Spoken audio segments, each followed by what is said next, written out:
Title. She heard her name at 3, but she lives alone. It started 3 nights ago. At first Sarah didn't think much of it. A soft sound, almost like someone calling her name from very far away. She woke up suddenly that night, checked the time, 3:00 am. She sat up, confused, scanning the darkness of her room. Nothing.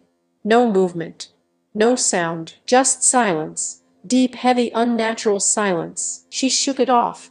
Just a dream, she whispered to herself, and eventually she fell back asleep. The second night it happened again, exactly at 3:00 am. Her eyes snapped open as if something had pulled her out of sleep. This time she didn't move. Didn't even blink. She just listened. Seconds passed, then Sarah, clearer this time, closer. Her breath caught in her throat. It didn't sound like a dream anymore. It sounded real. Too real. She slowly turned her head toward the door. Closed. Locked. She checked her phone. No notifications. No calls. Nothing. Her chest tightened. Maybe the neighbors, she thought. But deep down she knew the voice was coming from outside. It felt like it was inside. Inside her space. Inside her room. Maybe even inside her mind. By the third night Sarah was afraid to sleep. She kept the lights on. Sat on her bed, scrolling endlessly through her phone, trying to stay awake. But sleep always wins. At some point, her eyes closed. And when they opened again, 3:00 am, the lights were off, her phone dead, and the room colder than ever before. A cold that didn't belong to air, but to something else. Something watching, something waiting. Then Sarah, right behind her. Not far, not distant, right behind her. Her entire body locked, her skin turned ice cold. She didn't turn. She couldn't. Tears slowly filled her eyes. Please, she whispered. Who's there? Silence. For a moment she thought it was over. Then the voice came again. Soft, almost gentle. Come here this time. It wasn't behind her.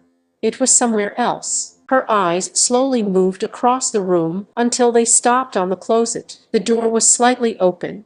Just a crack, enough to see pure darkness inside. But something was wrong.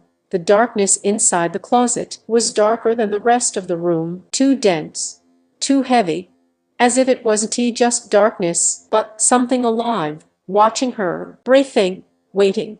Sarah's heart pounded louder with every second. She grabbed her phone dead. She tried the lamp, didn't work. The entire room felt cut off from reality, like she was trapped somewhere else, somewhere not made for her. Sarah, the whisper came again. From inside the closet, clear, undeniable, calling her, inviting her. No, she whispered, shaking her head. I am not going there, but her body didn't listen. Slowly, her legs moved. One step, then another, bare feet touching the freezing floor, every step heavier than the last, as if something invisible was pulling her forward. Her breathing became uneven. Her hands trembled. Still she moved closer, closer, closer. Now she stood just inches away from the closet. The air around it felt colder, thicker, harder to breathe. And then she heard it. Breathing, slow, deep. Not hers, from inside. Her hand slowly lifted, shaking violently. She reached for the door. Dante, she whispered to herself, but it was too late. The door creaked open, by itself. Darkness, endless darkness, but then a figure, standing inside, still, silent, watching. Sarah's eyes widened in horror, because the figure was her. Same face, same body, same everything, but wrong, so wrong. The skin pale, the eyes darker, empty, and the smile too wide, too perfect, too unnatural.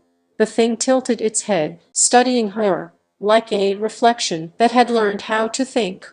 House, Sarah whispered, stepping back. The thing stepped forward, out of the closet, into the room. I've been waiting, it said, in her voice.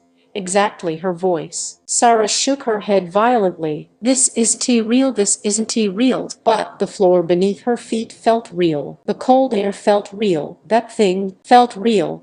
You heard me, didn't you? It said softly. Every night. It took another step closer. You woke up. Another step. You listened closer. And now it smiled wider. You came. Sarah tried to run, but her body wouldn't move. Her legs refused. Like they no longer belonged to her. The thing stood right in front of her now, close enough to touch, close enough to feel its cold presence. Its eyes locked onto hers. And then it whispered, "It's my turn now." The lights flickered violently. The room twisted. The walls seemed to bend, stretch, distort. Sarah felt something pulling her, not her body, her existence, like she was being erased, piece by piece. No, she tried to scream, but no sound came out. Her voice gone. Her control gone. The last thing she saw was herself standing still, smiling, as everything faded into darkness. The next morning the apartment was quiet, peaceful, normal, too normal. A neighbor knocked on Sarah's door. No answer. Again. Nothing. They called the landlord. The door was unlocked. Inside, everything looked fine. No signs of struggle, no mess, no damage. Just one thing, the closet door was closed, completely, from the inside. And standing in the mirror for just a second before disappearing was Sarah, smiling.